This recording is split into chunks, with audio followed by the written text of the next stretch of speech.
Pamphlets పంచే స్థాయి నుండి ఇప్పుడు ఇన్ని వెంచర్లు, ఇన్ని కోట్ల వ్యాపారం చేస్తున్నారు. అసలు రీజన్ ఏంటి? ఆ స్టోరీ ఏంటి? అంటే మార్కెటింగ్ ఒక కస్టమర్కి ఒక ప్లాట్ అమ్మినా మనం సేల్స్ చేసిన క్వాలిటీ కనిపించినప్పుడు ఆ కస్టమర్కి ఇస్తే బాగుంటుంది, ప్లాట్ అమ్మిస్తే బాగుంటుంది అని ఫస్ట్ స్టార్ట్ చేశారు. విజయ్ జేబీ ఇన్ఫ్రాని ఎందుకు నమ్మాలి, మీ వెంచర్లోనే ప్లాట్ ఎందుకు తీసుకోవాలి అంటే మీరు ఇచ్చే సమాధానం ఏంటి, యూఎస్పీ ఏంటి?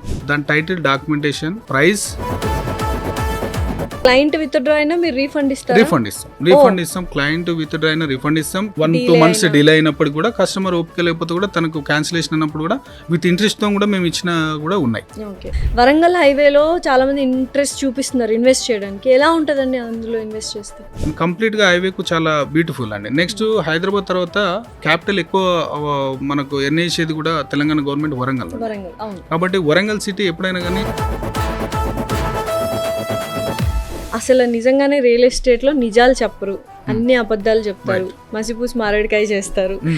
ఫస్ట్ ల్యాండ్, వాళ్ళకి మనీ కావాలి, మనీ పూల్ అవ్వడానికి ఏదైనా ఒక మాటలు చెప్పేస్తుంటారు. మనీ పూల్ అయిన తర్వాత అవి డీలే అవుతూ ఉంటాయి.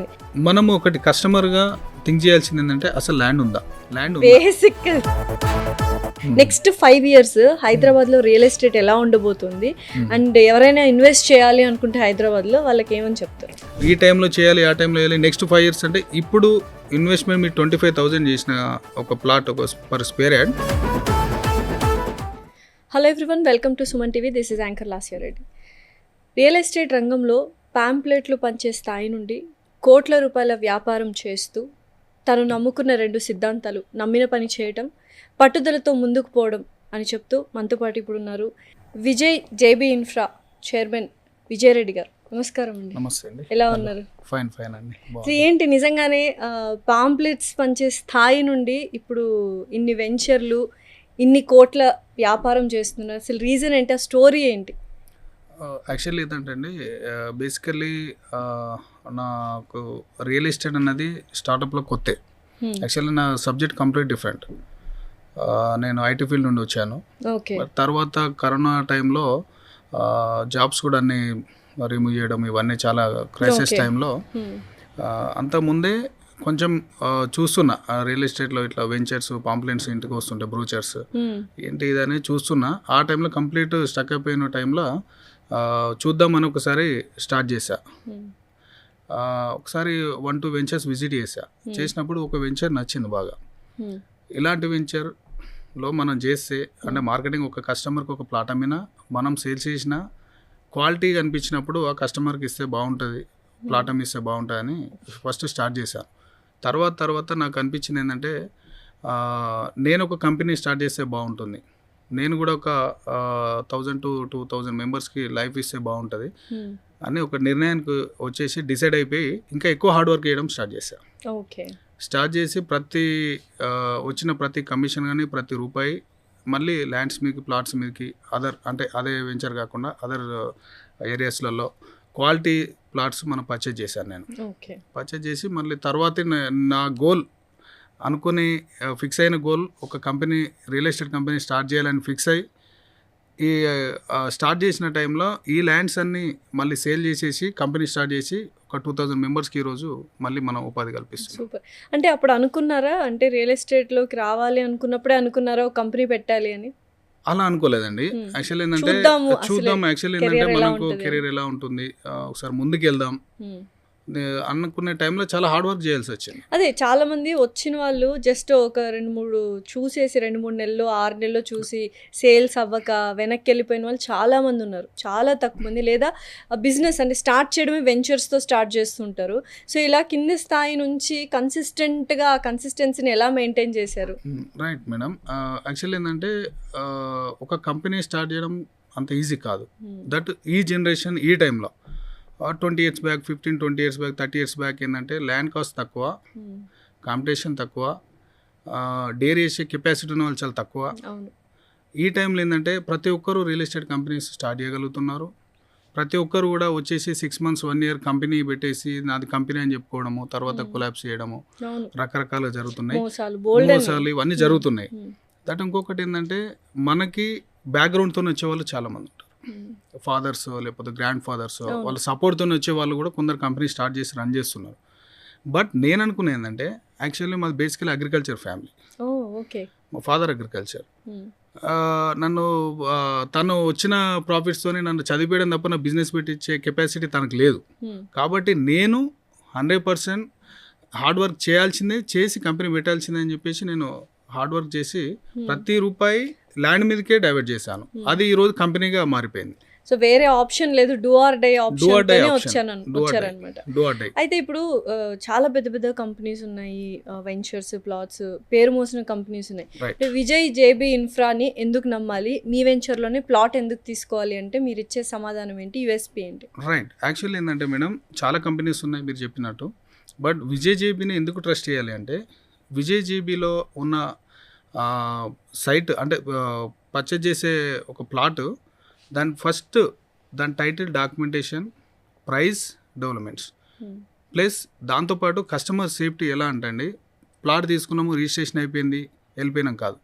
ప్లాట్ తీసుకున్న సమయంలో అన్ఫార్చునేట్లీ తనకు అనుకోకుండా ప్లాట్ క్యాన్సిల్ అయిపోతుంది.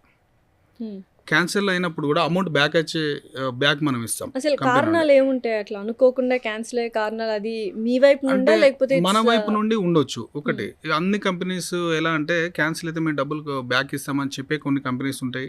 కొందరు చెప్పకుండా 20-30% కట్ చేసుకొని కస్టమర్స్కి ఇచ్చే కంపెనీస్ ఉంటాయి. బట్ నేను ఓపెన్గా చెప్తానండి, కస్టమర్ క్యాన్సిల్ కావడానికి 2 కారణాలు. ఒకటి తన పర్సనల్ రీజన్స్తోని, రైట్. సెకండ్ థింగ్ ఏంటంటే కంపెనీలో కూడా మనకు ఒకనొక సిచ్యువేషన్లో రిజిస్ట్రేషన్స్ ఇష్యూస్ కానీ, అన్ఫార్చునేట్లీ ఎంత క్లియర్ ల్యాండ్ అయినా కానీ ఒక్కొక్కసారి చిన్న చిన్న ఇష్యూస్, ల్యాండ్ వాల్యూ పెరిగిపోయింది, రైట్. ఏంటంటే అండి సిస్టర్స్ కేసెస్ అని రకరకాల ఇవన్నీ ఆల్మోస్ట్ రేర్ వచ్చినాక కూడా జరుగుతున్నాయి. ఇవన్నీ బయటకి ఓపెన్గా ఎవరు చెప్పారు. క్లయింట్ విత్డ్రా అయినా మీరు రీఫండ్ ఇస్తాం, క్లయింట్ విత్డ్రా అయినా రీఫండ్ ఇస్తాం. కంపెనీ ఒకనొక సిచ్యువేషన్లో రిజిస్ట్రేషన్స్ కొంచెం 1-2 months డిలే అయినప్పుడు కూడా కస్టమర్ ఓపిక లేకపోతే కూడా తనకు క్యాన్సిలేషన్ అన్నప్పుడు కూడా విత్ ఇంట్రెస్ట్తో కూడా మేము ఇచ్చిన కూడా ఉన్నాయి. ఓకే. అయితే ఇప్పుడు రియల్ ఎస్టేట్ ప్రెసెంట్ సిచ్యువేషన్స్లో మార్కెట్ చాలా డౌన్ ఉంది అంటున్నారు కదా, సో మీ బిజినెస్ ఎలా రన్ అవుతుంది? యాక్చువల్లీ రియల్ ఎస్టేట్ అనేది ఎప్పుడు డౌన్ ఉండదండి, మనకు ఫీల్ అయిపోతుంది. స్టాగ్నెంట్ అయిందంటారా కనీసం? మరి ఎందుకు అన్ని మాటలు వినిపిస్తున్నాయి ఒకటండి, ఇప్పుడు డౌన్ అయిందన్న విషయం? ఎప్పుడు కూడా రియల్ ఎస్టేట్ అన్నది డౌన్ లేదు. మనం ఏంటంటే ఇప్పుడు ఏజెంట్ కానీ, మార్కెటింగ్ పర్సన్ కానీ, కస్టమర్స్ కానీ, ఒకటి ఎవరో చెప్పిన మాటలకి డౌన్ అయిపోయింది కానితోనే డబ్బులన్నీ సేవ్ చేసుకొని అలా చూసుకుంటూ ఉంటారు ఇంట్లో. కానీ మార్కెట్ ఎప్పుడు డౌన్ లేదండి. ఇంకొకటి, డౌన్ ఉన్నది అనుకొని మనం మనసులో అనిపించినా కానీ డౌన్ ఉన్న టైంలో రేట్ తక్కువ ఉంటుంది, పర్చేజ్ చేయొచ్చుగా. అవును, నిజంగానే. అంటే రేపు చాలా మంది భూమి వచ్చినప్పుడు అప్రిషియేషన్ ఆటోమేటిక్ వస్తాయి కదా. డౌన్ ఉంది, నిజంగానే డౌన్ ఉంది అనుకోండి, పర్చేజ్ చేయండి. డౌన్ లేదు, ఎలాగో ప్లాట్ కొనాలి కదా, కొనేయండి. Appreciation compulsory. ప్లాట్ మీద ఇన్వెస్ట్మెంట్ చేసినప్పుడు డిప్రిషియేషన్ ఉండదు, appreciation any time. So compulsory మనము అంటే మార్కెట్ డౌన్ ఉంది లేకపోతే భూమి లేని టైంలోనే కొనడం బెటర్ అంటారా? భూమి ఉన్నా లేకపోయినా కొనాలండి ప్లాట్స్, అంతే. ఎందుకు అంటే డబ్బులు ఉన్నాయి, పిల్లలకు నెక్స్ట్ జనరేషన్కి మనం భరోసా ఇవ్వాలి. భూమి ఉన్నది భరోసా ఇస్తా, భూమి లేదు భరోసా ఇవ్వ, ఇదంతా కాదు. క్వాలిటీగా ఓపెన్గా మాట్లాడాలంటే ప్రతి ఒక్క కస్టమర్ సేవ్ చేసిన అమౌంట్ ఎనీ టైం మీ దగ్గర సేవ్ అయిన అమౌంట్ తీసుకెళ్ళండి, మీకు నచ్చిన ప్లాట్ కొనండి, క్వాలిటీ ప్లాట్ చెక్ చేసుకోండి, క్వాలిటీ డాక్యుమెంట్ చెక్ చేసుకోండి. మీకు నియర్ బై ఉండాలి, నాకు సైట్ లాంగ్ ఉండొద్దు, నాకు పక్కన ఇంటి పక్కన ఉండాలంటే 50,000 per square head, 1 lakh per square head ఉంటుంది. కొనే కెపాసిటీ మనకు లేనప్పుడు లాంగే వెళ్ళాల్సి వస్తుంది. లాంగ్ వెళ్ళి అక్కడ మీరు ఒక 200 square heads వచ్చే దగ్గర అమౌంట్ ఎక్కువ ఉందనుకోండి మీరు 500కి వెళ్ళండి, లేదనుకుంటే 150కి వెళ్ళండి. కానీ పర్చేజ్ మాత్రం ఎనీ టైం భూమి ఉన్నా లేకపోయినా నెక్స్ట్ జనరేషన్స్కి మనం ఇచ్చే భరోసాకు భూమితో సంబంధం లేదు. సో ఇప్పుడు చాలామంది సేవింగ్స్ కంటే ఇన్వెస్ట్మెంట్స్ మీద ఎక్కువ ఫోకస్ చేస్తున్నారు, అండ్ ఇన్వెస్ట్మెంట్ ఆప్షన్స్ ఎక్కువైపోయాయి. మ్యూచువల్ ఫండ్స్ అని, ఎస్ఐపి అని, అండ్ బంగారం మీద విపరీతమైన ఇన్వెస్ట్మెంట్ చేస్తున్నారు. మీరేమంటారు being real estate company owner, భూమి మీద చేయాలా లేకపోతే బంగారం మీద చేయాలా, సైమల్టేనియస్గా చేసుకుంటూ వెళ్ళిపోవాలా? యాక్చువల్లీ ఏంటంటే మేడం, ఇప్పుడు మనకు ల్యాండ్ మీద వచ్చినంత అప్రిషియేషన్ అయితే గోల్డ్ మీద కానీ అదర్ మ్యూచువల్ ఫండ్స్ మీద మాత్రం ఉంటాయని నేను నమ్మను. అదేవిధంగా కస్టమర్స్ కూడా మ్యూచువల్ ఫండ్స్ మీద మీరు ఇన్వెస్ట్మెంట్ చేస్తారు, మార్కెట్లో స్టాక్ ఎక్స్చేంజ్లో మార్కెట్లో మీరు ఇన్వెస్ట్మెంట్ చేస్తారు, అది అప్ అండ్ డౌన్ గ్రోత్స్ ఉండొచ్చు. బట్ ల్యాండ్ మీద ఒకసారి ఇన్వెస్ట్మెంట్ చేస్తే డౌన్ అన్నది ఉండదు, ఆటోమేటిక్గా అది లిమిటెడ్గానైనా కొంచెమైనా అప్రిషియేషన్ ఖచ్చితంగా ఉంటుంది. దట్ ఇంకొకటి, ఒక ల్యాండ్ మీరు ఒక్కోసారి ఇన్వెస్ట్మెంట్ చేసి ల్యాండ్ ఒక డాక్యుమెంట్స్ ఉంటే అన్ఫార్చునేట్లీ ఫ్యామిలీలో హెల్త్ ఇష్యూ వచ్చింది, హాస్పిటల్లో ఉన్నారు, లేదా స్కూల్ ఫీజెస్ అన్ఫార్చునేట్లీ ఒక యూఎస్కి వెళ్ళాల్సి వస్తుంది ఇంట్లో బాబు. ఆ టైంలో డాక్యుమెంట్ తీసుకెళ్ళి మీరు బ్యాంక్లో మీరు సబ్మిట్ చేసినా కానీ మినిమం 50 lakhsలో 40 lakhs రూపీస్ మీకు ఆన్ టైంలో మీకు 1-2 daysలో క్రెడిట్ అయ్యే అవకాశం ఉంటుంది. ఆ టైంలో మీకు ల్యాండ్ మీకు ఒక భరోసాగా ఉంటుంది. దట్ ఇంకొకటి పిల్లలు బయటకు వెళ్ళి సెటిల్ అయినప్పుడు మళ్ళీ రిటర్న్ పంపిస్తే మళ్ళీ మీ డాక్యుమెంట్ మీకు మీ ల్యాండ్ మీకే ఉంటుంది. ఇట్లా ఎందుకు థింక్ చేయట్లేదు? ఓన్లీ మ్యూచువల్ ఫండ్స్ లేకపోతే షార్ట్ టైం మనీ అండి అవన్నీ. మనం లాంగ్ టైం గ్రోత్ ఉన్నప్పుడు ఖచ్చితంగా మనకు సక్సెస్ అయిపోతాం. సో విజయ్ జేబీ ఇన్ఫ్రా నుండి ఎన్ని ఎకరాలు లేదా పోనీ ఎన్ని గజాలు అమ్మారు ఇప్పటిదాకా? ఇప్పటివరకు అండి యాక్చువల్లీ మేము స్టార్ట్ చేసి 3.5 years అయిందండి కంపెనీ. యాక్చువల్లీ మేము రీసెంట్గా నా మార్కెటింగ్ ఎక్స్పీరియన్సే 7 years. 3.5 years హార్డ్ వర్క్ చేశాను. ఆ 3.5 yearsలో ఒక డిసైడ్ అయిపోయి మార్కెట్లో నాలాంటి చాలామంది మార్కెటింగ్ ఎగ్జిక్యూటివ్స్కు నేను ఒక రోల్ మోడల్గా నిలబడాలి. నాలాంటి నన్ను నమ్ముకున్న కొందరు టీమ్స్ ఉన్నారు నేను మార్కెటింగ్ చేసినప్పుడు, వాళ్ళందరూ కూడా మంచి లైఫ్ ఇవ్వాలి. అదేవిధంగా క్వాలిటీ ప్రోడక్ట్ తీసుకోవాలి, క్వాలిటీగా మనము డెవలప్మెంట్ చేయాలి, డాక్యుమెంటేషన్ క్లియర్గా ఉండాలి. ఎన్ని ప్రాబ్లమ్స్ వచ్చినా, ఎంతమంది మనల్ని డామినేట్ చేయాలని అనుకున్నా, ఎంతమంది మనల్ని వ్యతిరేకించినా, ఎన్ని ప్రాబ్లమ్స్ వచ్చినా డూ ఆర్ డై, కస్టమర్కి మంచి ప్రోడక్ట్ ఇవ్వాల్సిందే, మంచి కమిషన్ ఇవ్వాల్సిందే అన్ని డిసైడ్ అయిపోయి మేము ఆల్మోస్ట్ ఇప్పటికి 3 ventures కంప్లీట్ చేసాము. ఇప్పుడు రన్నింగ్లో వచ్చేసి ఒక 3 ventures రన్నింగ్లో ఉన్నాయి. సో వరంగల్ హైవే అన్నారు కాబట్టి ఇప్పుడు అది ఫాస్టెస్ట్ గ్రోయింగ్ సెకండ్ క్యాపిటల్ చేద్దామని చూస్తున్నారు, చాలా విస్తృతంగా దాన్ని డెవలప్ చేస్తున్నారు. వరంగల్ హైవేలో చాలా మంది ఇంట్రెస్ట్ చూపిస్తున్నారు ఇన్వెస్ట్ చేయడానికి. ఎలా ఉంటుందండి అందులో ఇన్వెస్ట్ చేస్తే? యాక్చువల్ వరంగల్ హైవే చాలా బ్యూటిఫుల్ హైవే అండి. లాస్ట్ గవర్నమెంట్లో చాలా ఎక్కువ డెవలప్మెంట్ చేశారు.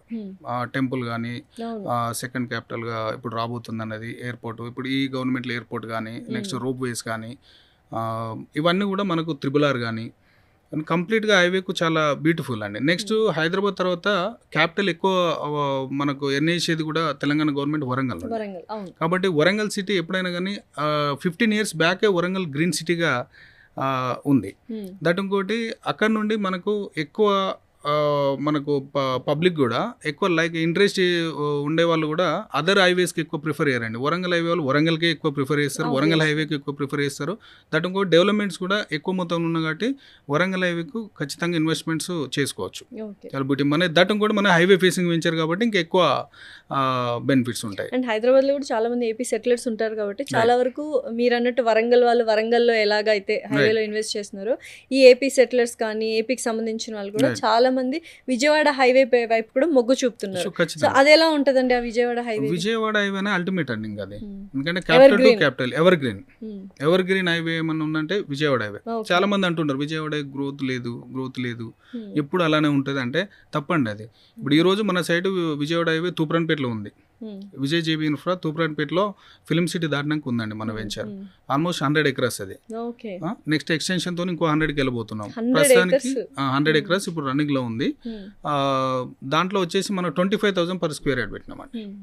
మరి విజయవాడ హైవే గ్రోత్ ఉన్నట్ట లేనట్ట? దట్ ఇంకోటి 25,000 per square yard.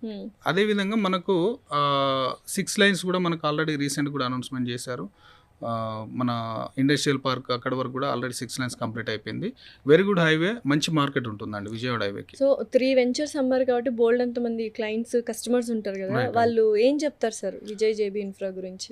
First of all ఏంటంటే అండి మా కస్టమర్స్ ఫస్ట్ ఆఫ్ ఆల్ నాకు సపోర్ట్ చేస్తారండి. ఏ విధంగా సపోర్ట్ చేస్తారంటే బాబు నువ్వు చిన్న ఏజ్లో మార్కెట్లోకి వచ్చినావు, నీకు కొంచెం ఎక్కువ థ్రెట్ ఉంటుంది. ఎలాంటి థ్రెట్ ఉంటాయంటే నిన్ను బ్లేమ్ చేసే వాళ్ళు ఎక్కువ ఉంటారు, నిన్ను తొక్కేయాలనుకుంటే ఓపెన్గా మాట్లాడితే మన తెలంగాణ భాషలో తొక్కేస్తారు నిన్ను. రకరకాలుగా రూమర్స్ క్రియేట్ చేస్తారు, రకరకాలుగా డ్యామేజ్ చేస్తారు. మీరు జాగ్రత్త ఉండండి సార్. మీరు క్వాలిటీ మీరు ఒకటే సిద్ధాంతాన్ని నమ్ముకున్నారు, క్వాలిటీ కస్టమర్ మీన్స్ నేను కొనను ప్లాట్ నాతో కాదు. నా దగ్గర ఎగ్జాంపుల్ ఒక 50 lakhs ఒక మనకు ప్లాట్ అనుకోండి, 20-25 lakhs ఉంది. డేరీ అయిన కస్టమర్స్కి నేను డేర్ చెప్తా ఇలా ఉండాలి సార్, మీరు లోన్కి వెళ్ళండి లేదా టైం తీసుకోండి, 2 months 3 months నాకు టైం ఇవ్వండి. ఇప్పుడు మామూలు 45 days అండి టైం. ఒక కస్టమర్ ప్లాట్ తీసుకుంటే సార్ నాకు 25 lakhs ఉంది, లోన్ రావట్లేదు, పర్సనల్ లోన్ రావట్లేదు, నాకు సిబిల్ లేదు, మనీ అడ్జస్ట్ అవ్వట్లేదు, గోల్డ్ పెట్టినాం సరిపోవట్లేదు అన్నప్పుడు నేను టైం ఇస్తానండి. 45 days అంటే 45 daysలో కట్టాలి, 2 months అంటే 2 monthsగా 3 to 4 months టైం ఇచ్చేసి వాళ్ళకి సపోర్ట్ చేస్తా. దానివల్ల ఏంటంటే వాళ్ళు డేర్ చేస్తారు, డేర్ చేసి ప్లాట్ తీసుకుంటారు. ఆటోమేటిక్గా వాళ్ళు ప్లాట్ తీసుకున్నాక ఆటోమేటిక్ నెక్స్ట్ రిపీట్గా నా దగ్గరికి నాకు ఆటోమేటిక్గా నాకు నెక్స్ట్ లీడ్స్ కూడా వస్తాయి. కాబట్టి ఏంటంటే నేను సపోర్ట్ చేస్తాను, క్వాలిటీ కస్టమర్లను సపోర్ట్ చేస్తా. క్వాలిటీ కస్టమర్ మీన్స్ ఇదే అండి నేను చెప్పేది, ధైర్యం చేసిన వాళ్ళు క్వాలిటీ కస్టమర్. అంటే ఇందాక అన్నారు ఎదుగుతుంటే తొక్కేస్తుంటారు ఇంత చిన్న వయసులో. రియల్ ఎస్టేట్లో కూడా ఇలాంటివి ఉన్నాయండి, లాగుతూ ఉంటారా? 100% అండి. రియల్ ఎస్టేట్లో వితౌట్ బ్యాక్గ్రౌండ్ నుండి వచ్చిన పర్సన్ని విత్ బ్యాక్గ్రౌండ్తో వచ్చిన వాళ్ళు లాగడం కామన్. అంటే అలాంటి సిచ్యుయేషన్స్ ఏమైనా మీకు ఎదురయ్యాయా ఈ 3 years 3.5 years టిల్ నౌ కూడా ఫేస్ చేస్తున్నా అండి, టిల్ నౌ కూడా ఫేస్ చేస్తున్నా. ఎలా బయటకు వస్తున్నారు వాటి నుంచి? వాళ్ళంటే అంటే ఒకటండి, బ్యాక్గ్రౌండ్ ఉన్న వాళ్ళ నుంచి రైట్ అంటే వాళ్ళు ఎదుటి వాళ్ళని చూసి వెళ్తారండి, నేను ఎదుటి వాళ్ళని చూసి వెళ్ళాను, నా వేళ నేను వెళ్ళిపోతా. నాకు ఒక ఐడియా ఉంటుంది, ఏది నా పాలసీస్, నా థింకింగ్ అన్నది ఒక డిఫరెంట్ థింకింగ్. నేను ఫస్ట్ నుండి కంపెనీ స్టార్ట్ చేసినప్పుడు ఏమనుకున్నానో ఈరోజు అదే. ఫస్ట్ మన కస్టమర్స్కు ఎప్పుడు కూడా అన్యాయం చేయొద్దు, క్వాలిటీ సైట్ తీసుకోవాలి. ప్రాబ్లమ్స్ ఉంటే సైట్లో కూడా ఫేస్ చేయాలి, కానీ కస్టమర్కి ఇబ్బంది పెట్టకుండా క్వాలిటీగా తనకు రెడీ చేసి ఇవ్వాలి. నెక్స్ట్ కస్టమర్ క్యాన్సిలేషన్ అయినా రిఫండ్ ఇవ్వాలి.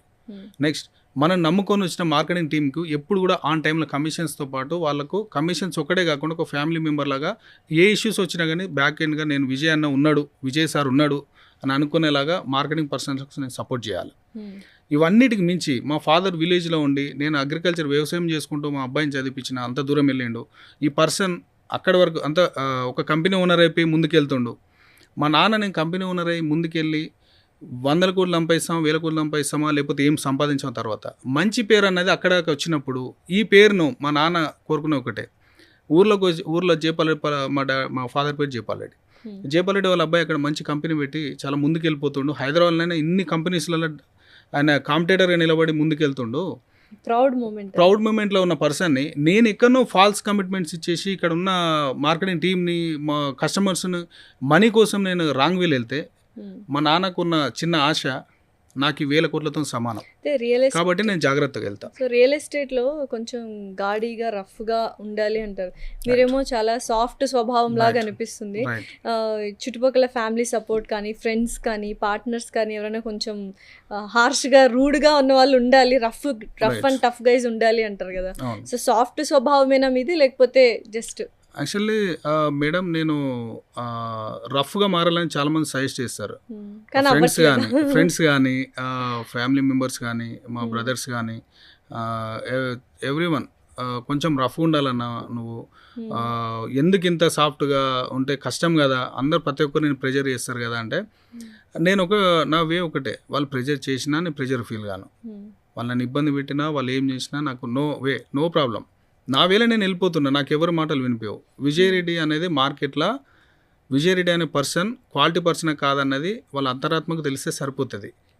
అందుకోసమనే నేను ఎప్పుడు కూడా ఎవరి మాటలు పట్టించుకోకుండా వెళ్ళిపోతున్నా. కాబట్టి ఈరోజు ఒక 2000 మెంబర్స్కి నేను లైఫ్ ఇవ్వగలుగుతున్నా, ముందుకు వెళ్ళిపోతున్నా. స్టార్టింగ్ పెట్టినప్పుడు కంపెనీ ఎంతమంది టీమ్ మెంబర్స్ ఉండేవాళ్ళు, ఇప్పుడు ఎంతమంది ఉన్నారు? ఆల్రెడీ స్టార్టింగ్ ఎంటర్ అయినప్పుడు 27 మెంబర్స్, ఐ థింక్ 30 మెంబర్స్ ఇప్పుడు 2000 మెంబర్స్ వరకు వచ్చారు. 2000 మెంబర్స్ అయ్యారు.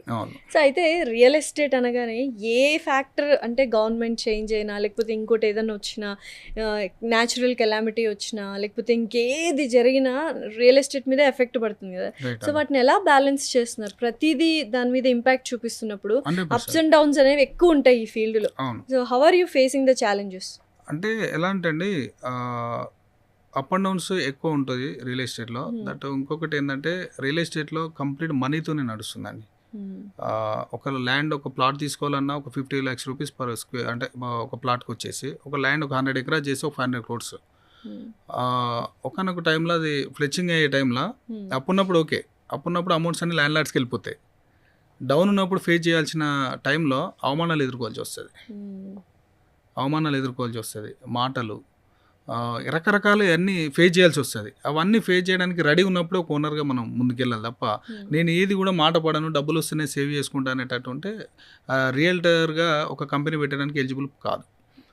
బట్ ఇప్పుడు ఎక్కువ బయట మార్కెట్లో చూస్తే father support, grand father support, friends, మామలు, అన్నలు ఆ సపోర్ట్తో వెళ్తున్నారు, వాళ్ళు సేఫ్, పెద్ద నో ప్రాబ్లం మేడం. మాలాంటి వాళ్ళకి కొంచెం ఇబ్బంది ఉంటుంది.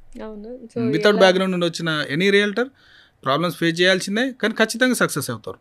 ఓకే. ఒక మోటో ఫాలో కావాలి. హ్మ్. ఎప్పుడు కూడా ఒక మోటో ఫాలో కావాలి. ఓకే. మనం అనుకునే ఏందనేది మర్చిపోకుండా ముందుకెళ్తే ఎన్ని ఫెయిల్యూర్స్ వచ్చినా అధిగమించుకుంటూ ముందుకెళ్ళొచ్చు. అయితే రియల్ ఎస్టేట్‌లో ఇప్పుడు చూస్తున్న ఆడియన్స్‌లో యంగ్‌స్టర్స్ ఉంటారు. ఒక కెరియర్‌ని బిల్డ్ చేసుకోవాలి. అసలు విజయ్ గారు పాంప్లెట్స్ పంచే స్థాయి నుంచి ఇప్పుడు ఇంత మంచి కోట్ల రూపాయల వ్యాపారం చేస్తున్నారు. రియల్ ఎస్టేట్‌లో వెంచర్స్ చేస్తున్నారు. 3 వెంచర్స్ కంప్లీట్ చేశారని ఒక స్ఫూర్తిదాయకంగా ఉంటది కదా! అలాంటి వాళ్ళకి ఆ యంగ్‌స్టర్స్‌కి మీరేమని సజెషన్ ఇస్తారు? రియల్ ఎస్టేట్‌లోకి రమ్మంటారా? లేకపోతే వద్దు ఇందులో చాలా పొల్యూషన్ ఉంది. డోంట్ కమ్ హియర్ అంటారా ఏంటి? లేదండి. రియల్ ఎస్టేట్ ఒక మంచి ఒక బ్యూటిఫుల్ అండి. దీంట్లో ఏందంటే మెయిన్‌గా ఫస్ట్ ఆఫ్ ఆల్ ఏందంటే ఇంతకుముందు మీరు అన్నారు కదా! సార్ మీరు చాలా సాఫ్ట్‌గా ఉన్నారని. అలాంటి పర్సన్స్ దయచేసి రాకండి. ఎందుకంటే అందరూ మనలాగా డేర్‌గా ఉంటారో ఉండరో తెలియదు కదా! కాబట్టి నేను ఏం చెప్తా అంటే వన్స్ ఒక గోల్‌తోని మార్కెట్‌లో నిలబడాలి. ఖచ్చితంగా మనము ముందుకెళ్ళాలి అనుకుని ఒక గోల్‌తోనున్న ఒక ప్రతి ఒక్క మార్కెటింగ్ పర్సన్ ఒక ఓనర్‌గా మారాలి. హ్మ్. టాలెంట్ అని పక్క పెట్టండి. ఒక ధైర్యము, ఒక నిజాయితీ, ఒక పట్టుదల ఉన్న ప్రతి ఒక్క మార్కెటింగ్ పర్సన్, బ్రోచర్ పట్టుకునే మార్కెటింగ్ పర్సన్ వేల కోట్ల అధిపతి కావచ్చు. దాంట్లో నేను కొంతమందిని ఇన్స్పిరేషన్ కూడా నేను నా గోల్ తర్వాత ఇన్స్పిరేషన్ తీసుకుంటున్నా. ఓకే. బిఫోర్ దట్ తీసుకోలే. నేను ఎవరి నుంచి నేర్చుకోలేదు. హ్మ్. నేను నేర్చుకున్న టైంలో నేర్చుకునే క్రమంలో క్రమంలో నేను కొందరు చూస్తున్నా. హ్మ్. పెద్ద పెద్ద బిల్డర్స్ ఓపెన్ ప్లాట్స్లో కూడా ముందుకు బాగా రానిచ్చిన వాళ్ళని ఇప్పుడు చూస్తున్నా. అరే నేను ఇన్ని ప్రాబ్లమ్స్ ఫేస్ చేస్తున్నా, వీళ్ళు ఇన్ని ప్రాబ్లమ్స్ ఫేస్ చేసి వచ్చిల్లా, బ్యాక్గ్రౌండ్ లేకుండా ఎట్లా పైకి వచ్చిళ్ళు, హ్మ్. వీళ్ళు ఎలా ఫేస్ చేసిళ్ళు ప్రాబ్లమ్స్ అంటే వాళ్ళు చాలా అవమానాలు పడ్డారు. నేను ఇప్పుడు నేను రిస్క్ తీసుకునే దాంట్లో నేను ఫేస్ చేసే వాటిలల్లో వాళ్ళు చాలా ఎక్కువ ఫేస్ చేసేళ్ళు. ఇన్సల్ట్స్ అంటే మీరేమైనా ఫేస్ చేశారా? ఎలాంటి ఇన్సల్ట్స్ ఉంటాయి సార్ చేసామండి. మామూలుగా? ఎలా అంటే అండి ఇప్పుడు కొన్ని ఉంటాయండి. ఇప్పుడు ఎలా అంటే మార్కెట్లో ఇంతకుముందు మీరు చెప్పినట్టు అప్ అండ్ డౌన్స్ ఉంటాయి. హ్మ్. డౌన్ ఉన్నప్పుడు కంపెనీ లాస్ బేర్ చేయాలి. హ్మ్. ఆటోమేటిక్గా మనకు మార్కెట్ బాగున్నప్పుడు ఆటోమేటిక్గా మనకు ఏం బేర్ చేయాల్సిన అవసరం ఉండదు. హ్మ్. కంపెనీ ఎప్పుడు కూడా లాస్ని అంగీకరించాలి. హ్మ్. లాస్ వచ్చినప్పుడు క్లోజ్ చేసుకొని వెళ్ళిపోవడమా, హ్మ్. లేకపోతే లాస్ వచ్చినప్పుడు మార్కెటింగ్ పర్సన్స్ను కమిషన్స్ పక్కన పెట్టేసి ఆపడమా, హ్మ్. కస్టమర్స్ డబ్బులు రిటర్న్ ఇవ్వకుండా ఉండడమా, ఇలాంటివన్నీ కొన్ని చేస్తుంటారు. హ్మ్. బట్ నేనేం చేస్తాను అంటే ఆ టైంలో అస్సలు కూడా ఏది అనుకున్నామో అది ఖచ్చితంగా కంటిన్యూ చేసుకుంటూ వెళ్ళిపోతా. దానికి గాను ఎవరు సపోర్ట్ ఉన్నా లేకపోయినా మనీ జనరేట్ చేసుకోవాలి, కంప్లీట్ చేసుకోవాలి కమిట్మెంట్స్. ఓకే.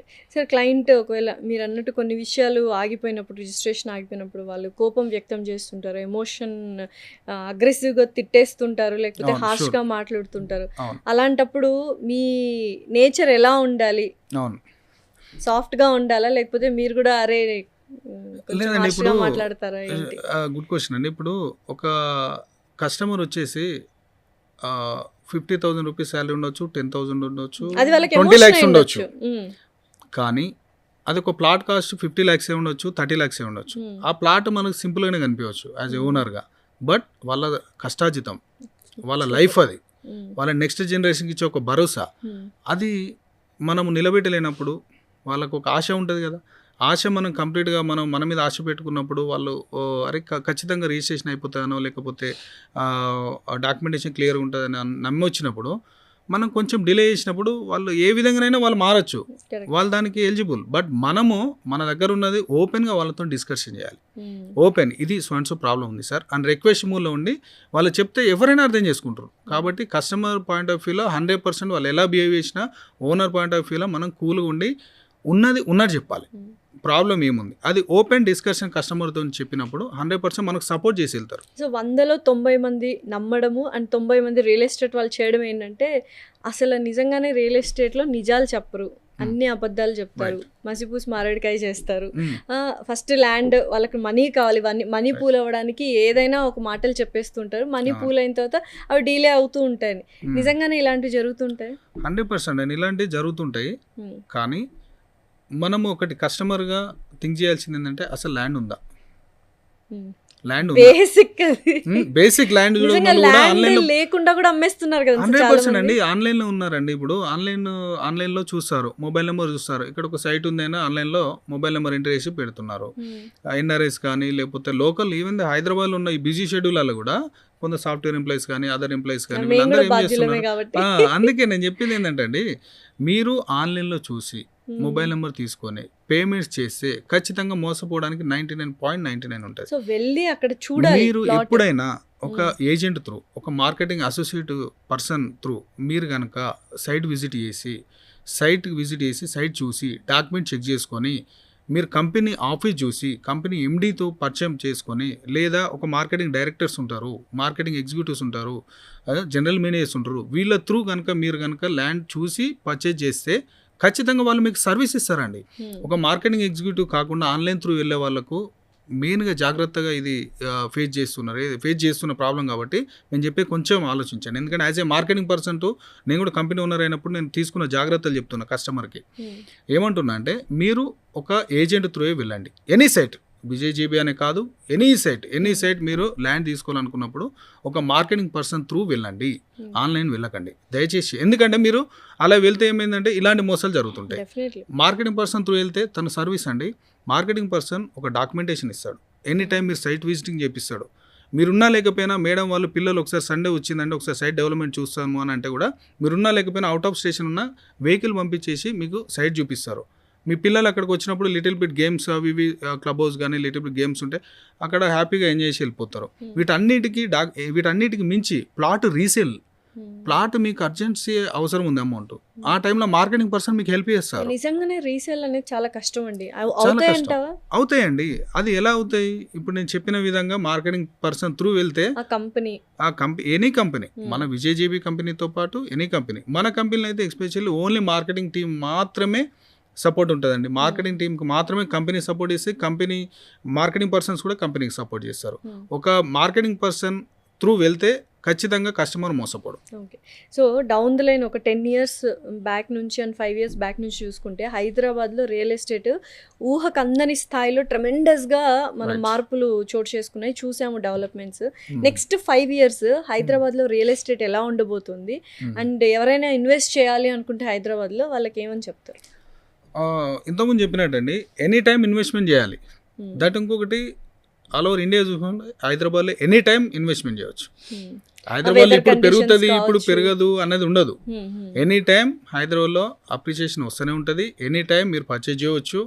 ఈ టైంలో చేయాలి, ఆ టైంలో చేయాలి. నెక్స్ట్ 5 years అంటే ఇప్పుడు ఇన్వెస్ట్మెంట్ మీరు 25,000 చేసిన ఒక ప్లాట్ ఒక per square yard after 5 years మీకు 35 to 40కి వెళ్ళిపోతుంది ఆటోమేటిక్గా 100%. ఎందుకంటే ఈ మధ్యలో హైదరాబాద్కి వచ్చే కొత్త ప్రాజెక్ట్స్ కానీ చూస్తున్నాం. ఇప్పుడు వరంగల్ హైవేకు రోప్వే రీసెంట్గా యాక్చువల్లీ మేము సైట్ తీసుకున్నాక రోప్వే మాకు తెలిసింది, చాలా వెరీ ప్లేస్ పాయింట్. అదేవిధంగా మన రాయగిరి ఐ థింక్ మన ఎంఎంటీఎస్ స్టేషన్కి సంబంధించి కూడా జస్ట్ మన సైట్కి ఒక 1.5 kilometer రీసెంట్గా ఎంపీ గారు కూడా ఓపెన్ చేసేసారు.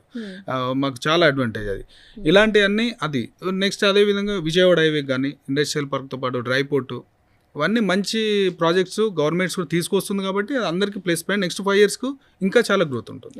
సో ఓవరాల్గా మీ జర్నీ చూసుకున్నట్లయితే డెఫినెట్లీ యంగ్స్టర్స్ అందరూ రియల్ ఎస్టేట్ రావాలి, రాగానే అంటే పట్టుదలతో మీలా కృషి చేస్తే we can have their own companies అని చెప్తాను. 100% అండి. ఇప్పుడు నా దగ్గర ఉన్న ప్రతి ఒక్క మార్కెటింగ్ పర్సన్స్కి ఒకటి చెప్తానండి, నేను ఒక 10 to 15 years మార్కెట్లో ఉంటాను ఖచ్చితంగా. అంటే తర్వాత ఉండనని కాదు, 10 to 15 years ఒక 50 years వచ్చే వరకు మనం హార్డ్ వర్క్ చేస్తే ఆటోమేటిక్గా మన దగ్గర ఉన్న యంగ్స్టర్స్ అందరూ, నా దగ్గర ఇప్పుడు 2,000 members 1,500 to 2,000 members ఉన్నారు. దాంట్లో క్వాలిటీ ఆఫ్ టీమ్ నేను తీసేసి వాళ్ళకి నాకు బ్యాక్గ్రౌండ్ లేకుండా నాకు ఏ సపోర్ట్ లేకుండా ముందుకు వచ్చినాం కాబట్టి రైట్ 100% నేను వాళ్ళకి సపోర్ట్ చేసుకుంటూ నేను ఇంకొక 1,000 members-కి ఉపాధి కల్పించాలి, సపోర్ట్ చేయాలి అన్న ఒక గోల్తో నేను ఉన్నానండి. ఇప్పుడు విజయ్ జేబీ ఇన్ఫ్రాలో ఏమేమి ప్రాజెక్ట్స్ ఉన్నాయి, ఎటువంటి వెంచర్స్ వేసారో, ఎక్కడెక్కడ ఉన్నాయి? విజయ్ జేబీ ఇన్ఫ్రాకి ఇప్పుడు మన కంపెనీకి వచ్చేసి వరంగల్ హైవే భువనగిరి బిసైడ్ అండి, రాయగిరిలో హైవే ఫేసింగ్ వెంచర్ ఒకటి ఆల్రెడీ ఇప్పుడు టుమారో ఈవినింగ్ లాంచింగ్ ఉందండి. Very good venture, highway facing venture అనమాట. రీజనబుల్ బడ్జెట్లో మనం middle class, above middle class, upper middle class అందరికీ అనుగుణంగా ఉండేటట్టు, అందరికీ అందుబాటులో ఉండేటట్టు మనం ప్లాన్ చేసి వెంచర్ డిజైన్ చేసి లాంచ్ చేయబోతున్నాం. సైజెస్ వైజ్గా మనకు 178 square yards నుండి మనకు 400 square yards వరకు కూడా మనకు అవైలబిలిటీ ఉన్నాయండి. వెరీ గుడ్ వెంచర్ అండి. సో మీరు అసలు భూమిని నమ్ముకొని ఇంత వ్యాపారం, ఇంత సామ్రాజ్యాన్ని మీకు మీరు సృష్టించుకున్నారు. భూమి గురించి ఏం చెప్పాలనుకుంటున్నారు? అంటే బేసికల్ అండి నా బర్తే బేసిక్ విలేజ్ బ్యాక్గ్రౌండ్లో అగ్రికల్చర్ ఫార్మర్, ఫ్యామిలీ, భూమిని ఫార్మర్, నమ్ముకొని ఉన్న కుటుంబం. అన్ని ఎద్దులు, గేదెలు, అందులోంచి మిర్చి తోటలు, పొలాలు, అందులోంచి వచ్చినవాడిని నేను. హ్మ్. కాబట్టి నేను ఖచ్చితంగా ఒక ఫార్మర్ ఫ్యామిలీ నుండి, ఒక భూమిలో నుండి వచ్చిన వాడిని కాబట్టి నేను ఖచ్చితంగా భూమిని నమ్ముకొని ఉంటా. హ్మ్. భూమిని, ల్యాండ్ నమ్ముకొనే నేనున్నా. ల్యాండ్ నమ్మి నా దగ్గరకు వచ్చిన వాళ్ళని ఎవరిని కూడా నేను మోసం చేయడానికి సిద్ధంగా ఉన్నాను. హ్మ్. అవసరం అంటే నేను బిజినెస్ మానేసి జాబ్ వెళ్ళిపోవడం, మళ్ళీ బ్యాక్ టు విలేజ్కి వెళ్ళినా కానీ మా ఫాదర్ ఒక 10 acres సంపాదించి పెట్టాడు. హ్యాపీగా అక్కడికి వెళ్ళి ఫార్మింగ్ చేసుకోవచ్చు. కానీ నన్ను నమ్మి, కంపెనీని నమ్మి, మా మార్కెటింగ్ పర్సన్ నమ్మి వచ్చిన ప్రతి ఒక్క కస్టమర్కి నేను, విజయ్ రెడ్డి అనే పర్సన్ ల్యాండ్ నమ్ముకొనే ఉన్నాడు. ప్రతి ఒక్క కస్టమర్ కూడా నేను ఒకటే భరోసా చెప్పేది ఒకటే, ఒక ఫార్మర్ సన్ ఇక్కడికి వచ్చేసి ఒక కంపెనీ స్టార్ట్ చేసిండు. అది ల్యాండ్ బిజినెస్, అదర్ బిజినెస్ కాదు. కాబట్టి ఖచ్చితంగా ప్రతి ఒక్క కస్టమర్కు నేను సపోర్టెడ్గా ఉంటా. ఎనీ టైం వాళ్ళకి నేను భరోసాగా నిలబడడానికి సిద్ధం మన కంపెనీ నుండి. Thank you so much Vijay Reddy గారు. థ్యాంక్ యూ అండి. Thank you.